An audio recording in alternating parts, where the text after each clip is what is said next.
Hey guys, कैसे हैं आप सभी का स्वागत है आपके अपने YouTube चैनल एक्सप्लेन इट में। आज दोस्तों हम लोग बात करने वाले हैं सीबीएसई के जो बोर्ड एग्जामिनेशन है सोशल साइंस का, उसको किस तरीके से हमें पेपर में एग्जामिनेशन लिखना है, किस तरीके से उसकी प्रिपरेशन करना है। तो दोस्तों मैंने अपने पहले वीडियो में आप सभी को बताया था कि मैं इसके वीडियोस के हर एक चैप्टर के एक्सप्लेनेशन प्लस इंपॉर्टेंट क्वेश्चन की एक सीरीज लाने वाला हूं। आज इस सीरीज में पहला वीडियो आने वाला है और जिसको आपको देख के इतना समझ में आने वाला है कि इसमें सबसे इंपॉर्टेंट क्वेश्चंस को कंपाइल करके मैंने आपके लिए सेट किया है। अब इसके जो इंपॉर्टेंट क्वेश्चन है दोस्तों, इसमें से श्योर शॉर्ट क्वेश्चंस आने वाले या फिर इस टॉपिक से रिलेटेड क्वेश्चन आने वाले। तो वीडियो को अगर एंड तक देखते हैं तो आपके पास पूरी इसके जो लिखने के जो तरीका है, जो क्वेश्चन आंसर है वो आपको समझ में आ जाएगा। उससे रिलेटेड काफी सारे जो फैक्ट है उसको मैं आपके साथ शेयर करने वाला हूं। पर एक टिप देना चाहूंगा दोस्तों, जब भी आप स्टडी चालू करेंगे सबसे पहले आप हिस्ट्री के इस चैप्टर से चालू कीजिए, क्योंकि हिस्ट्री में वन एंड ओनली एक ही चैप्टर आ रहा है आपके पास, चैप्टर 2 नेशनलिज्म इन इंडिया। इसी चैप्टर से एमसीक्यू आएंगे, क्वेश्चन आंसर भी इसी चैप्टर से आने वाले और मैथ क्वेश्चन भी इसी से आने वाले। तो इसलिए बहुत ही कॉन्फिडेंट के साथ आपको बता रहा हूं कि इस चैप्टर से आपका 10 मार्क्स का बड़ा इजी प्रिपरेशन हो जाने वाला है। कल की वीडियो में आपने देखा कि मैथ के जो क्वेश्चन है मैंने आपको कल के वीडियो में आपको दे दिया था। अगर आपने कल का वीडियो नहीं देखा है तो उसका डिस्क्रिप्शन में लिंक में दे दूंगा, आप लिंक में क्लिक करके वो वीडियो देख सकते हैं, या फिर आप डायरेक्टली मेरे चैनल में विजिट करके वो वीडियो देख सकते हैं, ताकि आपके पास मैथ के क्वेश्चन जो है वो आपको मिल सके और उसको प्रैक्टिस अच्छे से कर लीजिएगा। शॉर्ट शॉर्ट उसमें से क्वेश्चन आ जाएंगे।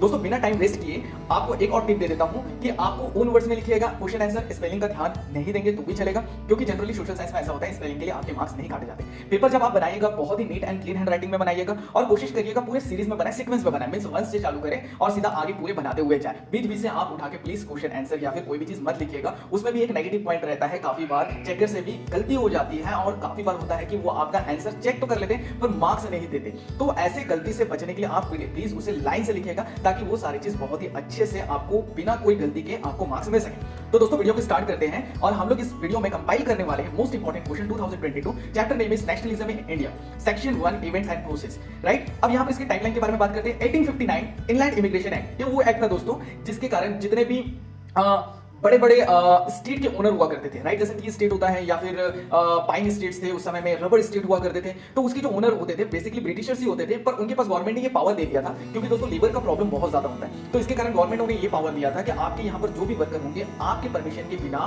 वो बाहर नहीं जा सकते, वो ना अपने घर जा सकते ना कुछ। मिनिमम 5 इयर्स का उनका एग्रीमेंट हुआ करता था और उसके बाद उसे वो चाहे तो एक्सटेंड भी कर सकते थे। तो यहाँ पर इनलैंड इमिग्रेशन एक्ट एक ऐसा एक्ट था जो सारा मेन पावर दे देता था स्टेट ओनर्स को, लेबर्स के पास कोई भी पावर नहीं होते थे। 1914 की अगर बात करें फर्स्ट वर्ल्ड वार स्टार्ट हुआ था, 1918 में फर्स्ट वर्ल्ड वार एंड हो चुका था। 1915 की बात करें गांधी जी साउथ अफ्रीका से वापस आ गए थे। 1917 में चंपारण सत्याग्रह स्टार्ट किया गया था गांधी जी द्वारा, जो कि बिहार में था। 1917 में एक और सत्याग्रह स्टार्ट हुआ था जिसका नाम था खेड़ा सत्याग्रह, जिसे किया गया था गुजरात में। 1918 की अगर हम लोग बात करें, 1917 में खेड़ा सत्याग्रह जो कि गुजरात में था। 1918 में अगर बात करें अहमदाबाद मिल स्ट्राइक या फिर अहमदाबाद सत्याग्रह के नाम से भी जानते हैं, तो वो भी था गुजरात में। 1919 की अगर बात करें खिलाफत कमेटी फॉर्म हुआ था। मार्च 1919 की बात करें रॉलेट एक्ट पास हुआ था। अप्रैल 1919 की बात करें हड़ताल हुआ था नेशन वाइड में रॉलेट एक्ट के खिलाफ, राइट। अगर रॉलेट एक्ट के बारे में बात करें दोस्तों, रॉलेट एक्ट एक ऐसा एक्ट था जो पूरा पावर ब्रिटिश गवर्नमेंट को दे देता था। और एक इनके खिलाफ रॉलेट एक्ट पास हुआ था, बेसिकली जो भी ब्रिटिश गवर्नमेंट के खिलाफ बात करते थे, खासकर पॉलिटिकल लीडर्स। अगर ब्रिटिश गवर्नमेंट ऐसा किसी को भी पाती जो ब्रिटिश गवर्नमेंट के खिलाफ बात कर तो उन्हें जेल में भेज दिया जाता था बिना किसी ट्रायल के। दोस्तों प्रोसेस ऐसा होता है कि हमेशा कभी भी अगर पुलिस पकड़ती है तो सबसे पहला चीज रहता है उन्हें कोर्ट के सामने प्रेजेंट करना। अगर कोर्ट में ये प्रूफ हो जाता है कि ये इसने क्राइम किया है और ये सही में क्रिमिनल है तो उसे सजा मिलती है, अदरवाइज नहीं मिलती। पर ये जो एक्ट बनाया गया था, एक एक्ट ऐसा बनाया गया था जिसमें कोर्ट में जाना ही नहीं था। अगर उन्हें पता चल जाता कि ये ब्रिटिश गवर्नमेंट के खिलाफ जा रही है तो उन्हें 2 साल के लिए सीधे जेल भेज दो। मार्च 1919 के बारे में बात करें, इसी के खिलाफ हड़ताल हुआ था पूरे नेशन वाइड में। 13 अप्रैल 1919 जलियांवाला बाग इंसिडेंट, सबसे इनफेमस इंसिडेंट अगर बोले पूरे हिस्ट्री में। अब इसके लिए आप याद रखने के लिए इसको अगर याद रखना है हमें तो याद रखिएगा 14 अप्रैल को बैसाखी सेलिब्रेट किया जाता है। तो ये था दोस्तों 13 अप्रैल 1919 जलियांवाला बाग इंसिडेंट। सितंबर 1920 की बात करें, जो इंडियन नेशनल कांग्रेस का कलकत्ता सेशन था वो कंडक्ट किया गया था। दिसंबर 1920 में इंडियन नेशनल कांग्रेस का नागपुर सेशन कंडक्ट किया गया था। जनवरी 1921 नॉन कॉपरेशन मूवमेंट स्टार्ट हुआ था। बहुत इंपॉर्टेंट है, आपको ये याद रखना पड़ेगा 1920। तो इसमें से इंपॉर्टेंट कौन कौन सा है दोस्तों? 1859 इनलैंड इमिग्रेशन एक्ट बहुत इंपॉर्टेंट है, चंपारणी सत्याग्रह, खेड़ा सत्याग्रह, अहमदाबाद मिल स्ट्राइक और खिलाफत कमेटी फॉर्म, रॉलेट एक्ट पास जो हुआ था। इसके बाद जलियांवाला बाग इंसिडेंट, कलकत्ता और नागपुर सेशन दोस्तों मैप वर्क में भी पूछा जाता है, तो इसलिए बहुत ज्यादा इंपॉर्टेंट बन जाता है। 1921 की बात करें, नॉन कॉपरेशन मूवमेंट स्टार्ट हुआ था और ये भी बहुत ज्यादा इंपॉर्टेंट है।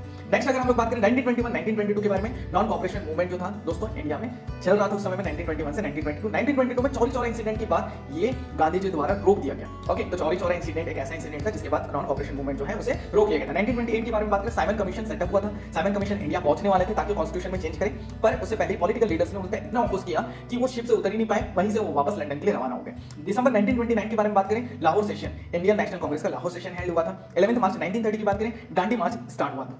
6 अप्रैल 1930 की बात करें, सिविल डिसोबीडियंस मूवमेंट स्टार्ट हुआ। सिविल गांधी जी जो थे, गांधी जी लॉर्ड इरविन को इन्होंने पूरी 11 पॉइंट्स दिए थे, 11 इनकी डिमांड थी, राइट। 11 डिमांड्स के लिए इन्होंने क्या किया था, लॉर्ड इरविन को एक लेटर लिखा था और उन्होंने अल्टीमेटम दिया था कि आप हमारी जो डिमांड्स है उसे फुलफिल कीजिए, जिसके लिए उन्होंने सबके लिए लिखा था। जनरल जो लॉ थे, टैक्स सिस्टम था, इंडस्ट्रियलिस्ट थे, बिजनेसमैन थे, फार्मर्स थे, सबके लिए उन्होंने कुछ अपील की थी। तो लॉर्ड इरविन ने उनकी सारी बातों को रिजेक्ट कर दिया। तो इसके खिलाफ वो क्या किए थे, दांडी मार्च उन्होंने निकाला था। दांडी मार्च, दांडी दोस्तों एक कोस्टल रीजन है जहां पर उस समय नमक का उत्पादन किया जाता था, सॉल्ट बनाया जाता था और उन दिनों जो ब्रिटिश गवर्नमेंट है सॉल्ट के ऊपर भी टैक्स लगाती थी। तो 6 अप्रैल 1930 में वो दांडी पहुंचे। दांडी पहुंचने के बाद गांधी जी ने वहां के जो खारा पानी की मदद से उन्होंने सॉल्ट बनाया और उन्होंने जो ब्रेक था, जो लॉ को उन्होंने ब्रेक किया, राइट। तो इसी के साथ जो 6 अप्रैल 1930 में सिविल डिसोबीडियंस मूवमेंट स्टार्ट हो गया था। 1930 की अगर बात करें, first round table conference start हुआ था। मार्च 1931 सिविल डिसोबीडियंस मूवमेंट एंड हो गया। 1930 दोस्तों फर्स्ट राउंड टेबल कॉन्फ्रेंस, जब इंडिया में ये सारी चीजें चल रहे थे तो इनकी बातचीत करने के लिए फर्स्ट राउंड टेबल कॉन्फ्रेंस रखा गया था, जिसमें भीमराव अंबेडकर, जिन्ना और बहुत सारे पॉलिटिकल लीडर गए थे, पर फर्स्ट राउंड टेबल कॉन्फ्रेंस में गांधी जी नहीं गए थे। मार्च 1931 के बारे में बात करें, सिविल डिसोबीडियंस मूवमेंट एंड हो चुका था।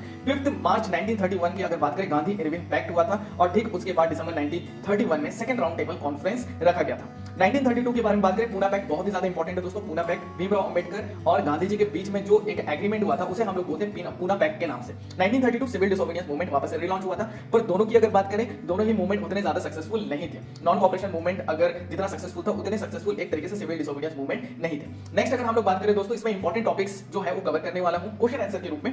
First world war, Khilafat movement, non cooperation movement, differing stand within movement towards civil disobedience movement, the sense of collective belongingness. इस वीडियो में हम लोग कवर करने वाले हैं इससे रिलेटेड क्वेश्चंस। सबसे पहला वेरी शॉर्ट आंसर की अगर बात करें, सबसे पहला और बहुत इंपॉर्टेंट क्वेश्चन बनता है दोस्तों हमारे लिए, what was the Rowlatt act. तो रॉलेट एक्ट दोस्तों क्या था, एक ऐसा एक्ट था जिसमें गवर्नमेंट को बहुत ही ज्यादा पावर मिल जाता था ताकि वो पॉलिटिकल एक्टिविटी को सप्रेस कर सके और उन्हें जेल भेज सके बिना किसी ट्रायल के। आंसर बनता है, Rowlatt Act give the government enormous power. Enormous power दोस्तों खूब ज्यादा पावर को दे देता था टू सप्रेस पॉलिटिकल एक्टिविटीज, ताकि लोग पॉलिटिकल एक्टिविटी को दबा सके। And a lot detention of political prisoners without trial for 2 years, और इन्हें सीधा जेल भेज सकते थे पॉलिटिकल प्रिजनर्स को बिना किसी ट्रायल के, वो भी पूरे 2 साल के लिए। In other words, the act propose no appeal, no vakil and no dalil. अब इसका मतलब क्या था दोस्तों, कि जो एक्ट है, एक्ट के अकॉर्डिंग जो भी प्रिजनर्स थे, ये लोग ना ही अपील कर सकते, ना ही अपने लिए वकील रख सकते थे, ना ही कोई दलील दे सकते थे, एक्सक्यूजेस दे सकते थे। नेक्स्ट क्वेश्चन के बारे में बात करें, why was Rowlatt act imposed. ये भी क्वेश्चन आ चुका है और इससे रिलेटेड क्वेश्चन आ भी सकते हैं। इम्पोज क्यों किया गया था, ताकि गवर्नमेंट जो है वो बिना किसी ट्रायल के पॉलिटिकल लीडर को इंप्रेजेंट कर सके। नेक्स्ट की अगर बात करें, in which session of the Indian National Congress was demanded for Purna Swaraj formalise. अब ये काफी इंपॉर्टेंट क्वेश्चन बनता है हमारे लिए, पूर्ण स्वराज का डिमांड कब किया गया था। लाहौर सेशन में किया गया था, जो कि दिसंबर 1929 में हेल्ड हुआ था। तो एमसीक्यूज के क्वेश्चंस भी आ सकते हैं इसमें, वेरी शॉर्ट क्वेश्चंस भी आ सकते हैं, इवन दो मैप के क्वेश्चन भी आ सकते हैं, तो इसलिए बहुत ही ज्यादा इंपॉर्टेंट बन जाता है हमारे लिए।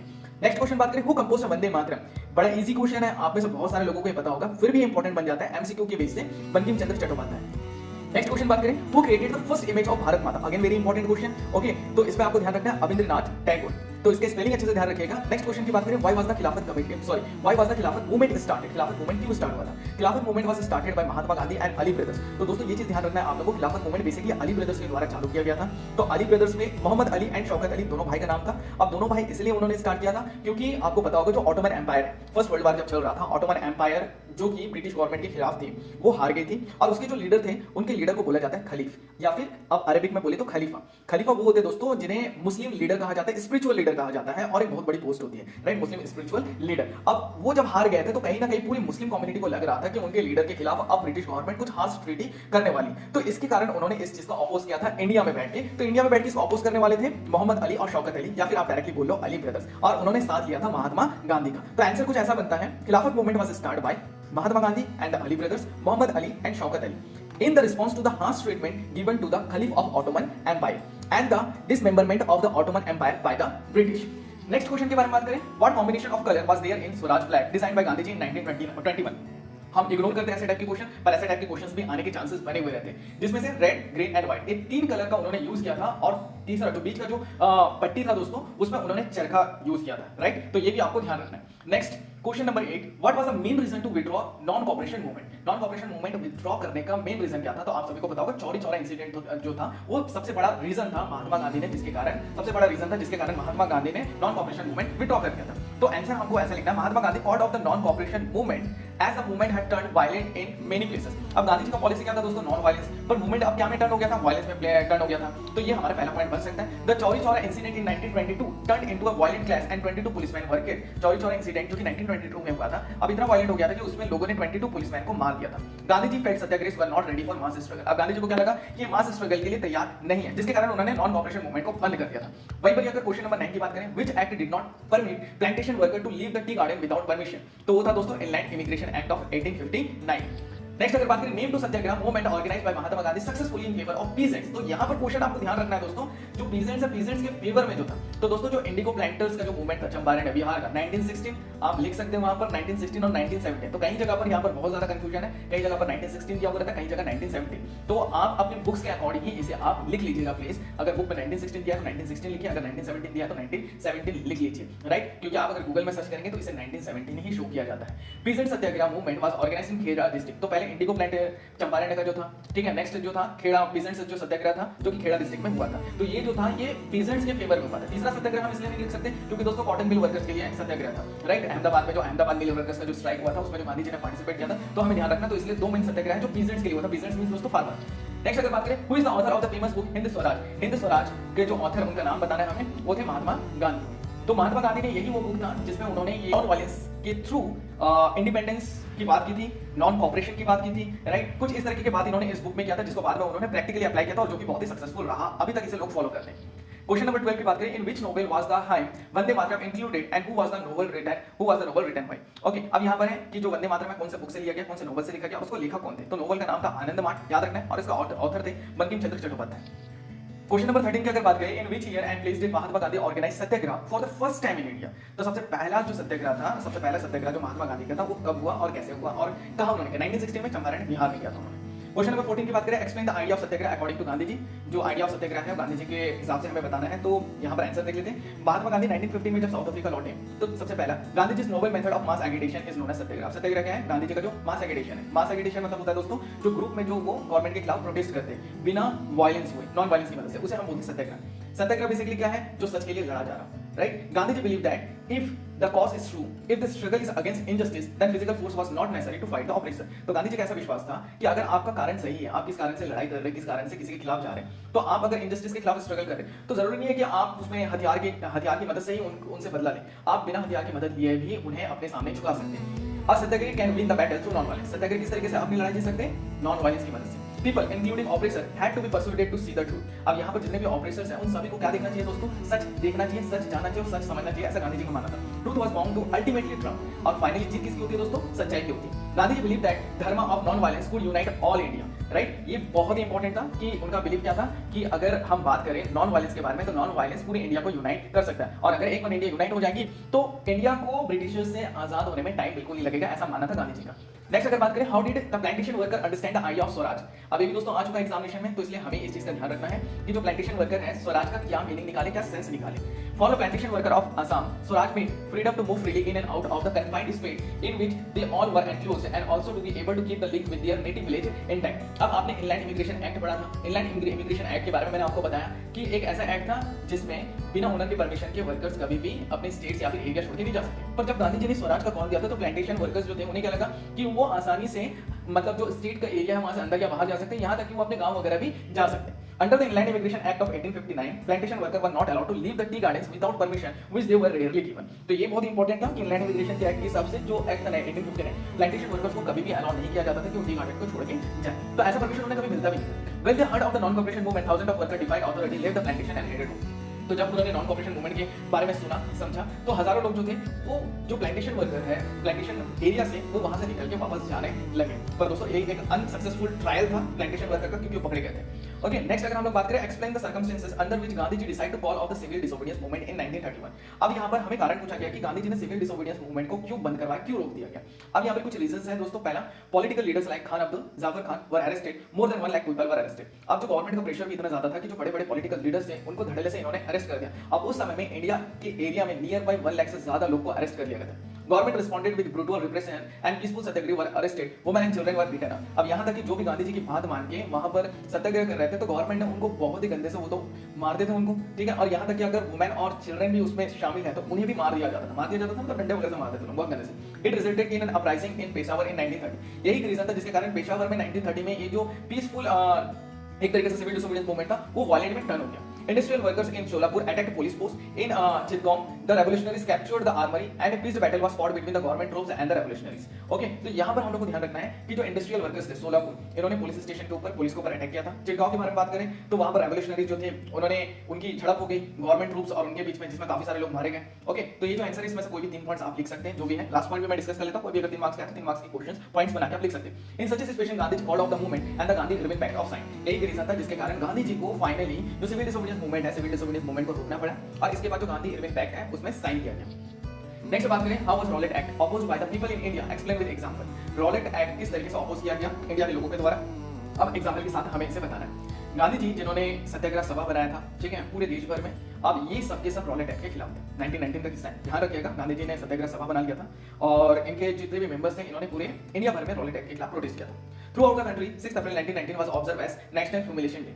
तो पूरे इंडिया में अगर हम लोग बात करें 6 अप्रैल 1990 को इस दिन को घोषित कर दिया गया नेशनल ह्यूमिलिएशन डे। ये खिलाफ था दोस्तों, रॉलेट एक्ट के खिलाफ इस दिन को सेलिब्रेट किया गया उससे। Gandhi ji wanted a non violent civil disobedience against such unjust laws. अब गांधी जी क्या चाहते थे कि जो लोग हैं लोग नॉन वायलेंट तरीके से सिविल डिसोबीडियंस हो जाए, मतलब लॉ के खिलाफ हो जाए। लॉ के किस तरीके से दोस्तों, टीचर हो गए, इंजीनियर हो गए, डॉक्टर हो गए, पुलिसमैन हो गए, ये सारे के सारे मैक्सिमम लोग इंडियंस थे। अगर ये कॉपरेट नहीं करेंगे तो गवर्नमेंट रन किस तरीके से होगी। तो गांधी जी चाहते थे कि वो लोग सब लोग अपने जॉब वगैरह छोड़ दें और उसके बाद वो क्या करें, वो अपने देश के लिए लड़े, अपने देश के लिए एक नॉन वायलेंट तरीके से लड़े।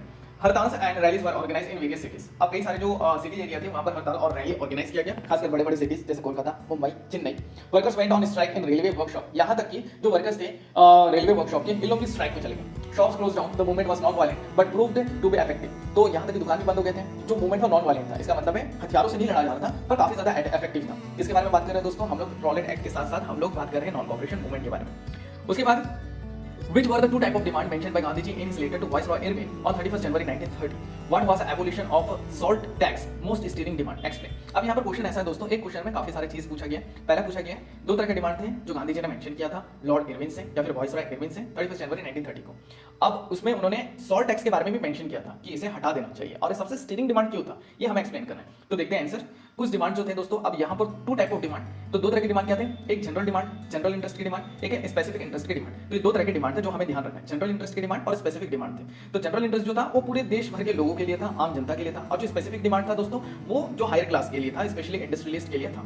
ठीक है, तो ये थे कुछ स्पेसिफिक डिमांड, या फिर आप बात करें जो पीसेंट्स के लिए भी कुछ डिमांड थे वो भी स्पेसिफिक डिमांड्स थे। Now 31st January 1930 Gandhi ji sent a letter to viceroy Irwin stating 11 demand. अब उस लेटर में उन्होंने पूरे 11 डिमांड किए थे। One of which was the demand to abolish salt tax. अब उसमें से एक डिमांड क्या था दोस्तों कि उन्हें सॉल्ट टैक्स हटाना है। Salt was one of the most essential food item consumed by rich and poor alike, and the tax on it was considered an oppression on the people by the British government. अब गांधी जी का मानना क्या था, salt एकमात्र एक ऐसा चीज है जो चाहे वो अमीर हो या गरीब हो सबके काम आता है और सब लोग इसे कंज्यूम भी करते हैं। और उन्होंने माना कि ब्रिटिश गवर्नमेंट एक तरीके से ऑपरेस करने की कोशिश कर रही है जब लोगों से इसके ऊपर भी वो टैक्स वसूल रही है। Gandhi ji letter was an ultimatum and if his demands were not fulfilled by March 11 he had threatened to launch a civil disobedience campaign. अब गांधी जी ने एक तरीके से धमकी दिया था इस लेटर में कि अगर उनकी डिमांड पूरी नहीं होगी तो सिविल डिसोबीडियंस कैंपेन जो है वो लॉन्च करेंगे, जो कि एक प्रॉब्लमेटिक रहेगा किनके लिए, ब्रिटिश गवर्नमेंट के लिए। Next explain with 3 problem faced by pheasant of Awadh. Awadh दोस्तों बहुत इंपॉर्टेंट किस्सा है। अब अवध के बारे में आप एक बार पढ़ लीजिएगा बहुत अच्छे तरीके से। यहाँ पर क्वेश्चन आंसर के हिसाब से 3 पॉइंट्स का मैंने पॉइंट्स बनाए हैं। बाकी अवध के किस्सा बाबा रामचंद्र के बारे में है तो आप थोड़ा सा देख लीजिएगा। Next 3 problems faced by the peasants of Awadh were Talukdar and landlords demand high rents and a variety of other tax from the peasants. अब दोस्तों पुराने समय में जो किसान हुआ करते थे इन लोग तालुकदार या लैंडलॉर्ड का जमीन लेके उसमें खेती किया करते थे और उन बदले में वो रेंट दिया करते थे। तो यहाँ पर जो अवध के किसान थे वो काफी ज्यादा रेंट देना पड़ता था तालुकदार और लैंडलॉर्ड्स को। तो यहाँ पर जो पीसेंट्स ऑफ अवध के प्रॉब्लम के बारे में बात करें तो ये एक पहला मेजर प्रॉब्लम हो गया। सेकंड प्रॉब्लम की बात करें, peasant had to do begar and work at landlords farm without any payment. अब बेगर जो वर्ड है इससे भी रिलेटेड क्वेश्चन आ सकता है आपके पास। What do you mean by beggar? Beggar मतलब वर्क विदाउट एनी सैलरी और वेजेस। ठीक है, बिना किसी पैसे के आप काम करना, बेगारी करना हिंदी में बोलते हैं और इंग्लिश में भी बेगार बोलते हैं। तो यहाँ पर बिना पेमेंट के जब हम काम करते हैं उसे बेगार बोलते हैं। तो यहाँ पर सेकंड पॉइंट क्या बन जाता है दोस्तों कि जो किसान है किसान को भी बेगारी करना पड़ता था लैंडलॉर्ड्स के लिए, जिसके लिए उन्हें कोई भी पैसा नहीं दिया जाता था। नेक्स्ट अगर बात करें, as tenants they had no security of tenure and were being regularly evicted so that they could acquire no right over over the lease land. तो क्योंकि उन लोग टेनेंट्स थे, टेनेंट्स मतलब किराएदार थे एक तरीके से, जिन लोग उनके खेती को उन लोग रेंट में ले रहे थे, पीसेंट जो है वो तालुकदार से लैंडलॉर्ड्स की खेती को रेंट में ले रहे थे और कर रहे थे। तो इन लोगों को ऐसा लीज में लिया जाता था 3 साल 5 साल 10 साल, या फिर जो भी उनके बीच में डिसीजन होता था, कोई भी पेपर वर्क नहीं रहता था, ये वबली होते थे सारी चीज, तो कोई सिक्योरिटी रहता नहीं था। तो ये एक रीजन था जिसके कारण ये जो वहां के किसान थे वो काफी ज्यादा प्रॉब्लम फेस कर रहे थे। नेक्स्ट अगर बात करें, how did the rich peasants and women take part in civil disobedience movement. जो रिच पीसेंट्स थे और साथ में जो वुमेन थे वो सिविल डिसोबीडियंस मूवमेंट में पार्टिसिपेट किए, किस तरीके से, ये हमें कारण बताना है। तो हमने यहाँ पर जो आंसर है, आंसर को 2 पार्ट में बांट दिया है। एक रिच पीसेंट्स का रोल क्या था सिविल डिसोबीडियंस मूवमेंट में, एक वुमेन का रोल क्या था सिविल डिसोबीडियंस मूवमेंट में। तो rich role of rich peasants देख लेते हैं civil disobedience movement. Being producer of commercial crop, they were hard hit by trade depression and falling prices. अब यहाँ पर अगर प्रोड्यूसर्स के बारे में बात करें एज अ कमर्शियल क्रॉप की, तो जो डिप्रेशन था, ट्रेड डिप्रेशन, और जो उस समय में जो दाम गिर रहे थे, तो इस चीज का बहुत ही ज्यादा इफेक्ट हो रहा था। तो सिविल डिसोबीडियंस मूवमेंट 1930 में स्टार्ट हुआ था, ध्यान रखना 1932 में ये एंड हो गया था, 1932 में फिर से वापस रिलॉन्च किया गया था, okay, second round table conference के बाद। तो ध्यान रखना उस समय में इकोनॉमिक डिप्रेशन भी चल रहा था पूरे वर्ल्ड वाइड में, 1929 के आसपास का किस्सा है, 1929 में। तो उस समय में लगभग जितने भी कमर्शियल क्रॉप थे उसके प्राइसेस, उनके जो दाम है वो गिर चुके थे। As their cash income reduced, they found it impossible to pay the government revenue demand। अब क्योंकि उनका कैश इनकम जो है वो कम हो गया था, एक रीजन है जिसके कारण वो गवर्नमेंट को रेवेन्यू नहीं दे पा रहे थे, गवर्नमेंट को टैक्स नहीं दे पा रहे थे। These rich peasants become ardent supporters of the civil disobedience movement। अब ये जो अमीर किसान थे ये सिविल डिसोबीडियंस मूवमेंट के बहुत बड़े सपोर्टर बन गए। For them fight for Swaraj was a struggle against high revenue। पर इनका मानना क्या था, स्वराज का मतलब इन्होंने अलग ही निकाल लिया था। इन्होंने स्वराज का मतलब निकाला था कि हाई रेवेन्यू के खिलाफ एक लड़ाई लड़ रहे। इनको इंडिया आजाद हो जाए इससे कोई फर्क नहीं पड़ रहा था, इनको बस रेवेन्यू अगर कम कर देते तो ब्रिटिशर्स का कोई भी इनको ऊपर रूल करे चल जाता। तो यहाँ पर थोड़ा सा एक नेगेटिव इंपैक्ट हमको देखने को मिलता है। नेक्स्ट हम लोग बात करें role of women. Women participate in protest marches, manufacture salt, and picketed foreign cloth and liquor shop. Many women went to jail। अब यहाँ पर जो वुमेन थे सिविल डिसोबीडियंस मूवमेंट की सबसे अच्छी बात क्या थी कि इसमें वुमेन काफी ज्यादा पार्टिसिपेट किया था। ये तो सबसे ज्यादा जो पार्टिसिपेशन अगर देखें मेल के कंपैरिजन तो वुमेन बहुत ज्यादा थी। अब इन्होंने दोस्तों गांधी जी के साथ काफी ज्यादा प्रोटेस्ट किया था मार्चेस में। इन्होंने गांधी जी के साथ जाके मैन्युफैक्चर भी किया था सॉल्ट दांडी में। इन्होंने काफी ज्यादा मतलब जो फॉरेन क्लॉथ्स है और लिक्विड शॉप है इनको भी इन्होंने लूट लिया था, और इसी कारण से काफी सारे जो वुमेन है उन्हें जेल भेज दिया गया था।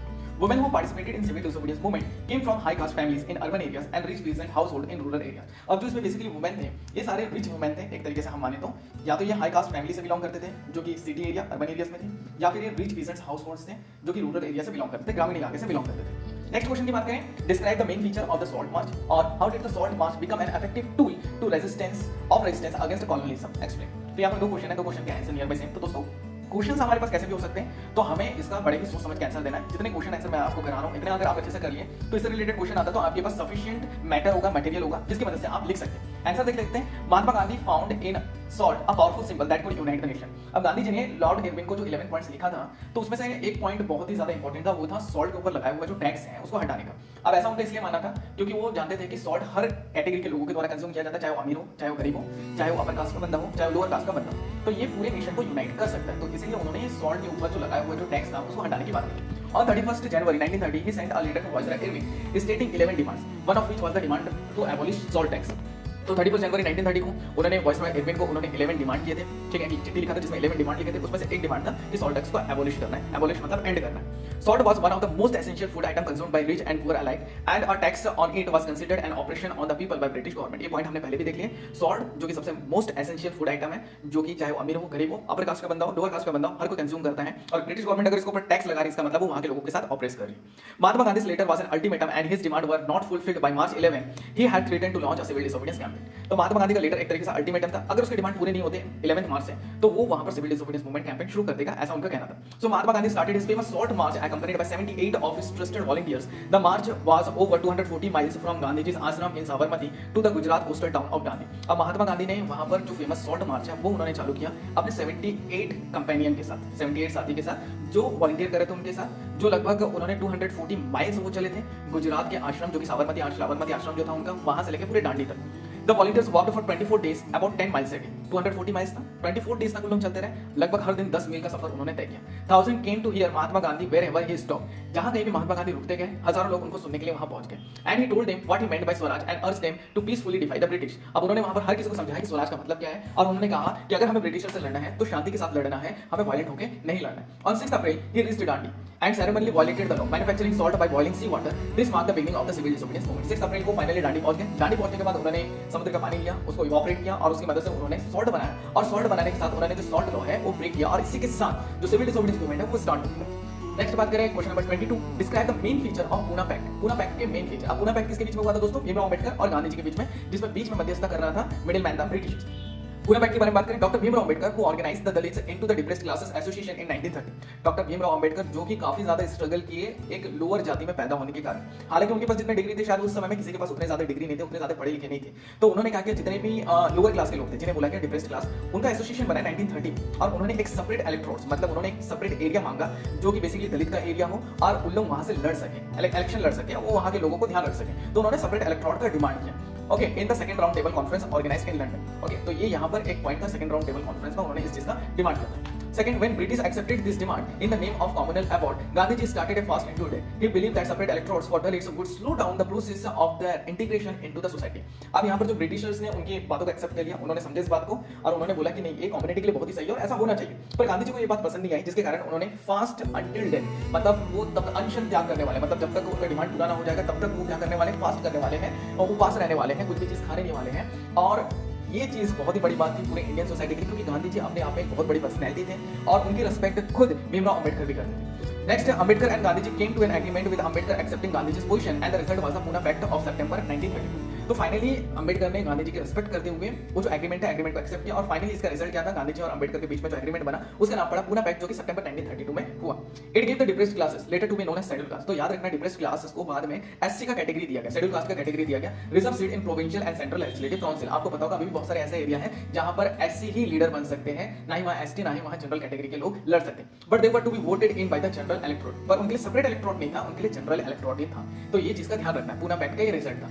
नेक्स्ट क्वेश्चन की बात करें, describe the spread of non cooperation movement in the country side. Non cooperation movement country side means ग्रामीण area. The non-cooperation movement is spread to the countryside also. It drew into struggle of peasants and tribal from different part of India. अब काफी सारे tribal area के लोग उसमें participate किए थे, तो कहाँ के लोग वहां पर पार्टिसिपेट किए थे इस चीज के बारे में देख लेते हैं। दोस्तों अवध के बारे में बात करें तो बाबा रामचंद्र जो थे वो तालुकदार और लैंडलॉर्ड के खिलाफ थे, जिन्होंने हाई रेंट के खिलाफ उनके खिलाफ प्रोटेस्ट चालू किया था। जो पीजेंट्स हैं वो वर्ग के, जो लैंडलॉर्ड है लैंडलॉर्ड के लिए वो भिखारी सिस्टम में काम करते थे, उनको पेमेंट नहीं मिलता था। ये भी एक लड़ाई थी बाबा रामचंद्र की। Peasant had no security of tenure. ये तीनों पॉइंट ऑलरेडी हम लोग डिस्कस कर चुके हैं दोस्तों, राइट, अवध के बारे में। तो ये चीज हमें याद रखना है, तो आप एक बार उस क्वेश्चन को रिफर कर लीजिएगा जिसमें हम अवध के बारे में डिस्कस कर चुके हैं। अब गुदुम हिल वाला काफी ज्यादा इंपॉर्टेंट है दोस्तों। गुदुम हिल कहां पर था, आंध्र प्रदेश में, जिसमें एक मिलिटेंट गुरिल्ला मूवमेंट स्टार्ट हुआ था जो कि 1920s के आसपास था। और यहाँ पर अगर हम लोग बात करें इसके जो हीरो थे में अलूरी सीताराम राजू, बहुत ही फेमस किस्सा है, अभी भी जो वहाँ के जो एरिया है वहाँ पर इनका जो किस्सा है वो सुनाया जाता है। तो ये हमें ध्यान रखना है। In the Gudem hill of Andhra Pradesh, a militant guerrilla movement spread in the early 1920s against the closure of forest area by the colonial government. अभी मिलिटेंट गुरिल्ला मूवमेंट इसलिए स्टार्ट हुआ था क्योंकि दोस्तों फॉरेस्ट लॉ आने के बाद फॉरेस्ट से कोई भी आप सामान नहीं ले सकते थे, चाहे वो वहाँ की लकड़ी हो, चिड़िया हो, जानवर हो, मछली हो, फूल हो, फल हो, कोई भी चीज, मतलब उसे रिजर्व कर दिया गया था। आम लोग उसे यूज नहीं कर सकते थे, जिसके कारण यहाँ तक कि वो अपने जानवरों को भी चला नहीं सकते थे। तो यही एक रीजन था जिसके कारण वहां पर गुरिल्ला मूवमेंट स्टार्ट हो गया था और उसको लीड करने वाले थे Alluri Sitaram Raju. For plantation worker in Assam, freedom meant the right to move freely in and out of the confined. अब यहाँ पर देखो अलग अलग लोगों का अलग अलग मीनिंग निकल गया था नॉन कोऑपरेशन मूवमेंट का। अवध की बात करें तो टैक्स कम करने का मूवमेंट था। वहीं पर ही गुरिल्ला मूवमेंट के बारे में बात करें तो यहाँ पर भाई फॉरेस्ट में आराम से आने और जाने की बात चल रही थी, फॉरेस्ट के मटेरियल यूज करने की बात चल रही थी। वहीं पर आसाम के प्लांटेशन वर्कर की अगर हम लोग बात करें वो उसके कैंपस के एरिया में आराम से अंदर या बाहर आ जा सके ताकि वो फ्री रहे। Space in which they were enclosed it mean retain a link the village from which they had come. अब यहाँ तक ये भी था, इसका मतलब ये था कि वो आराम से अपने जब चाहे अपने गांव भी जा सकते थे, कब चाहे वहां पर वापस आ भी सकते थे। और ये एक रीजन था जो अलग अलग लोगों ने अलग अलग मीनिंग निकाली यहाँ पर नॉन कोऑपरेशन मूवमेंट या फिर बोले थे Swaraj. The plantation worker in Assam had their own understanding of Mahatma Gandhi and nation और नोशन ऑफ स्वराज। जिसके बारे में ऑलरेडी हम बात कर चुके हैं, सेम चीज है, वही पॉइंट्स आपको मेंशन करना है अगर एक क्वेश्चन आ जाता है।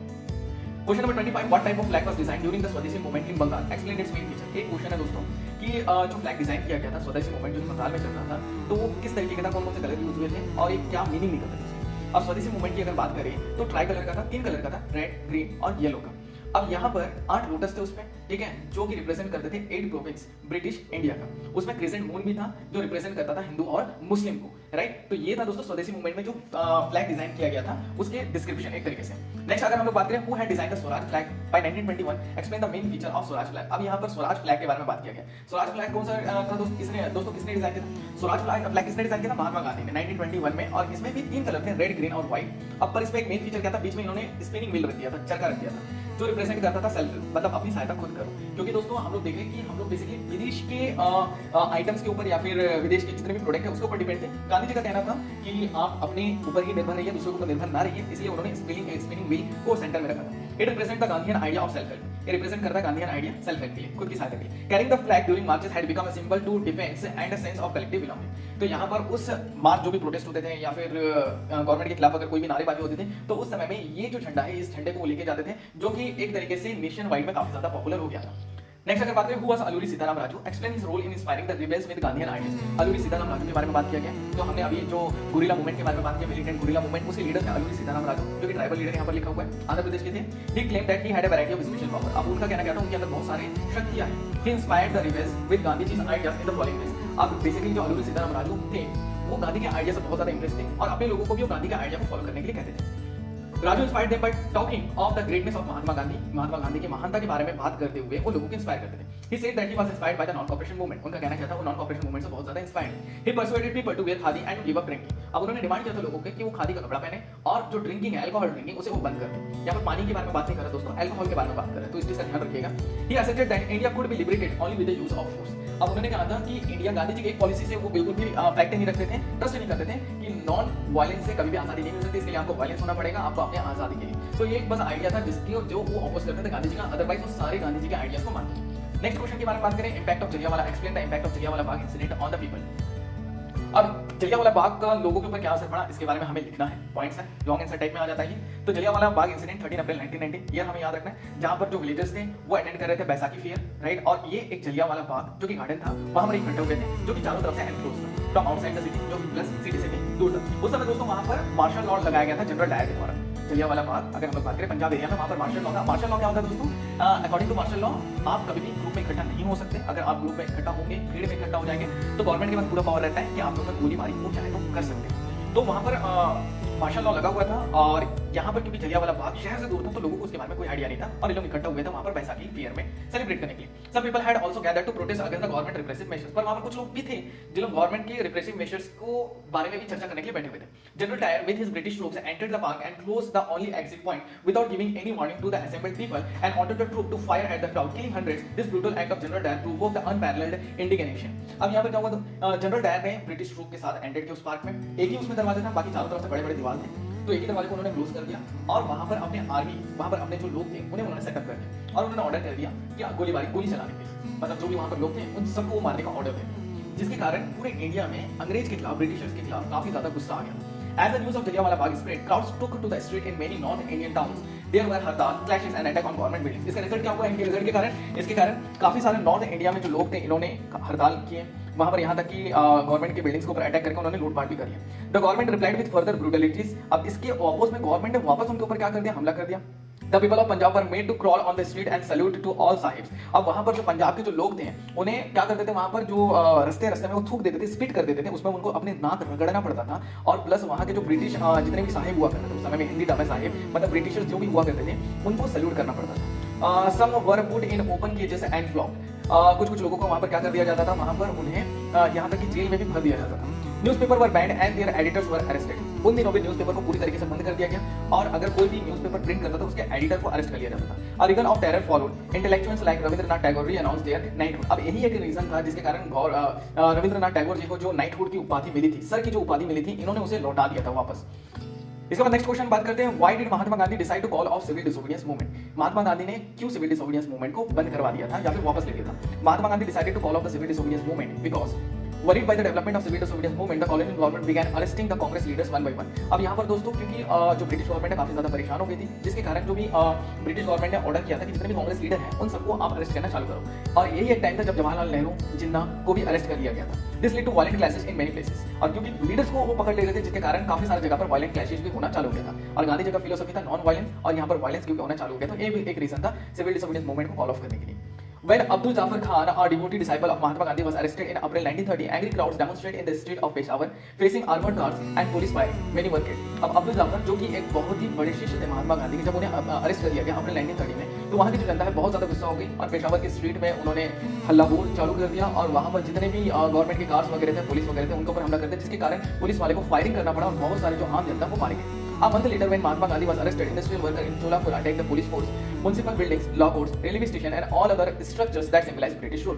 एक महीने के बाद ठीक जब महात्मा गांधी को अरेस्ट कर लिया गया तो जो सोलापुर के जो इंडस्ट्रियल वर्कर्स थे, इन्होंने जितने भी गवर्नमेंट बिल्डिंग्स थे उस समय में, जो भी ब्रिटिश गवर्नमेंट को सिंबलाइज करता है, ऐसे सारे बिल्डिंग्स को ऊपर उन्होंने अटैक कर दिया, चाहे वो पुलिस फोर्स हो, म्युनिसिपल बिल्डिंग हो, लॉ कोर्ट्स हो, रेलवे स्टेशन हो या फिर कोई भी ऐसे structure. A frightened government responded with the policy of brutal repression.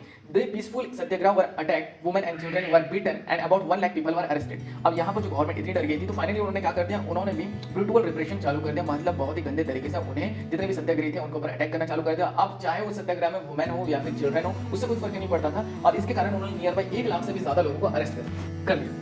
Next question के बारे में बात करें. Nationalism spread when people begin to believe that they are all part of same nation, justify the statement. अब nationalism की अगर हम लोग बात करें दोस्तों, तो अगर हम लोग